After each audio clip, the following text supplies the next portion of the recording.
देखिए, स्वामी विवेकानंद जी के साथ अल्मोड़ा का बहुत निकट का संबंध था।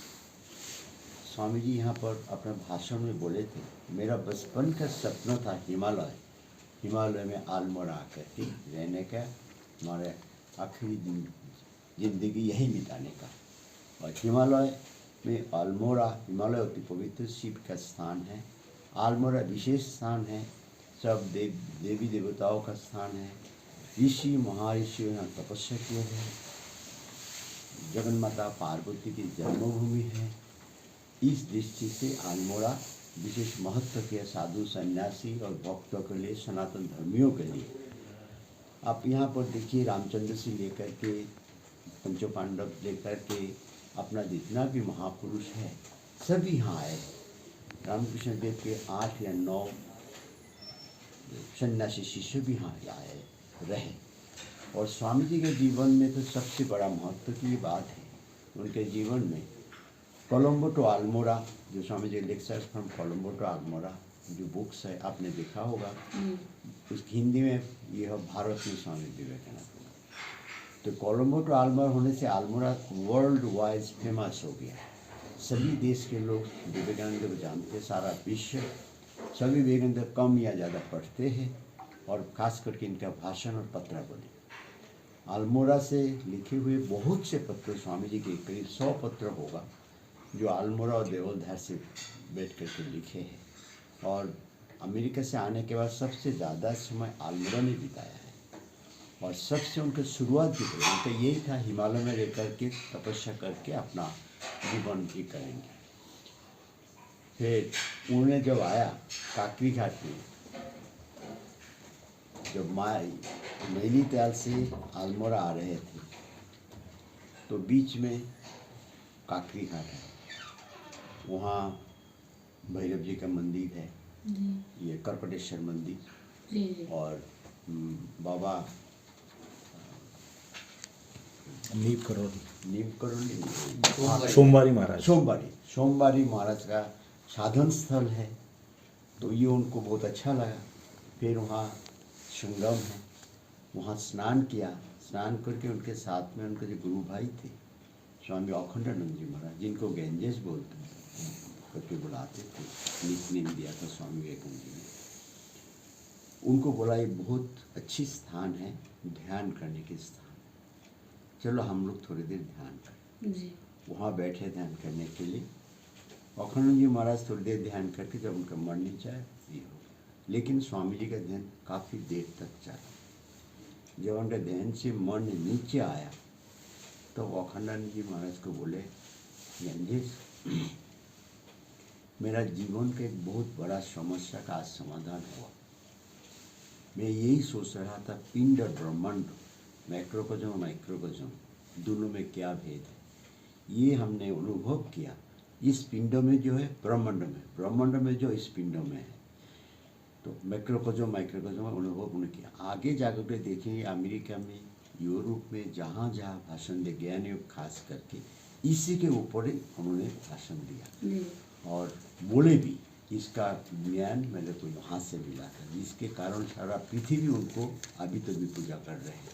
उनका उसमें भगत हो गया था। नहीं तो पहले भारत को कौन जानते थे। चिकागो में जाकर के जब भारत का सनातन धर्मों का वेदांत की प्रचार किया, तब से लोग समझ में आया जी भारत एक स्थान है, पवित्र स्थान है। फिर वहाँ से वो जब आए, पैदल आ रहे थे, उस समय तो कुछ वाहन तो था ही नहीं।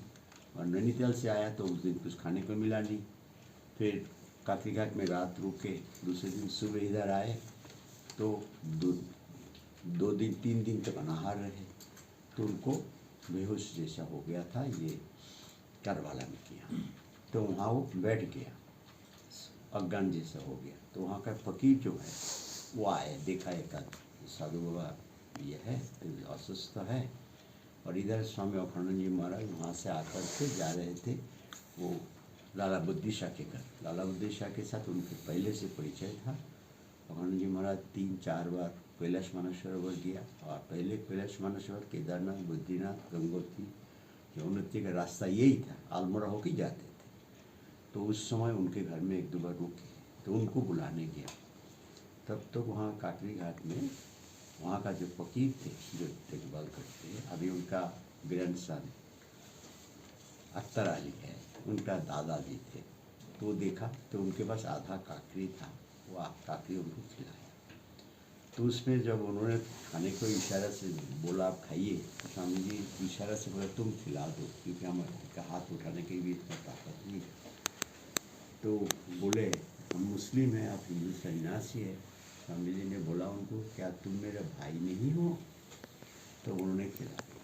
तब थोड़ा स्वस्थ हो, फिर ऊपर आए, डिग्गी बंगला जो है अम्बादत्त का गार्डन, वहाँ आकर के थोड़ी देर बैठे। तब तक ये लोग पहुँचे। उनका जीवन का जो ध्यान था, जिंदगी भर अपना शेष जीवन हिमालय में ही बिताएंगे, यहाँ से थोड़ा परिवर्तन होना शुरू हुआ।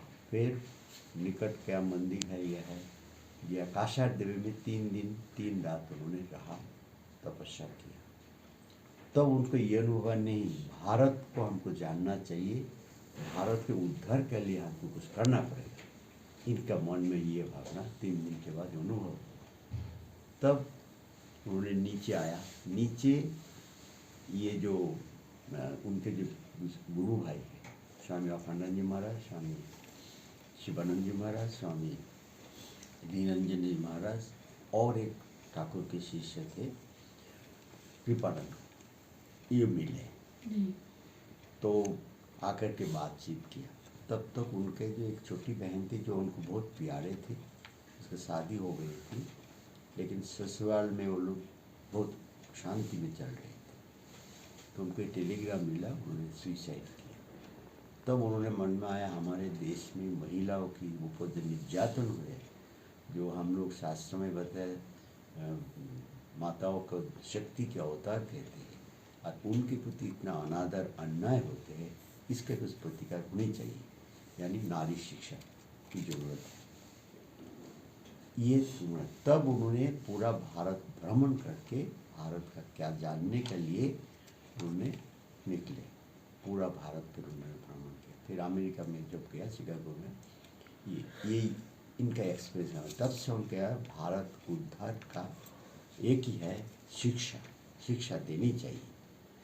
जब अमेरिका से वो आए दूसरी बार जब जाने रहे थे, तब 1-2 लेक्चर में उन्होंने बताया अभी से तुम अपना जो देवी देवता सबको भूल जाओ, भारत माता अपने जन्मभूमि, ये माता की पूजा करो 50 साल तक। जिस दिन वो बोले थे, देखिए उससे ठीक 50 साल 1897 बोले थे, उसके ठीक 50 साल बाद ये 1897 और 1947 में भारत स्वाधीन हुआ जी।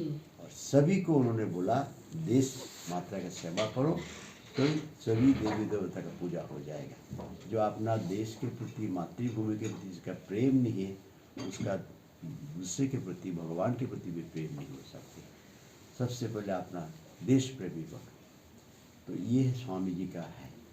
तो अभी भी देखिए, और उन्होंने उस समय दूसरी बार जब 1897 में आए, जब उनको स्वागत किया गया, तो वहाँ पर जो उनको ये दिया है सम्मान करके, उसका जवाब में यही बोले थे उनकी कि हमारी इच्छा है यहाँ पर एक आश्रम बने। उनके साथ में स्वामी शिवा, उनके गुरु भाई स्वामी शिवानंद जी महाराज थे। उनको बोला, उनको दादा बोलते थे, उम्र में बड़े थे। बोले दादा भविष्य में यहाँ पर एक आश्रम बनाना जिसमें भक्त लोग, साधु सन्यासी लोग साधन भजन करेंगे। इसका मेन एक्टिविटी यही होगा, साधन भजन शास्त्र अध्ययन। इसलिए ये हमारे जो आश्रम, बाद में उनका तो शरीर चला गया स्वामी जी का 1992 में।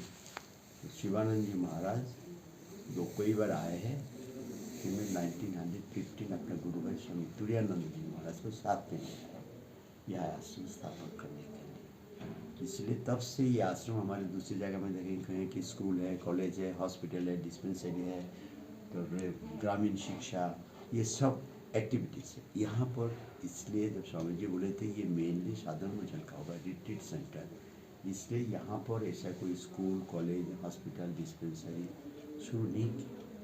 कुछ साल पहले एक डॉक्टर ने बोला था हम पैसा देंगे, बिल्डिंग बना के वहाँ पर हम फ्री सर्विस देंगे और एक डॉक्टर को ले आएंगे।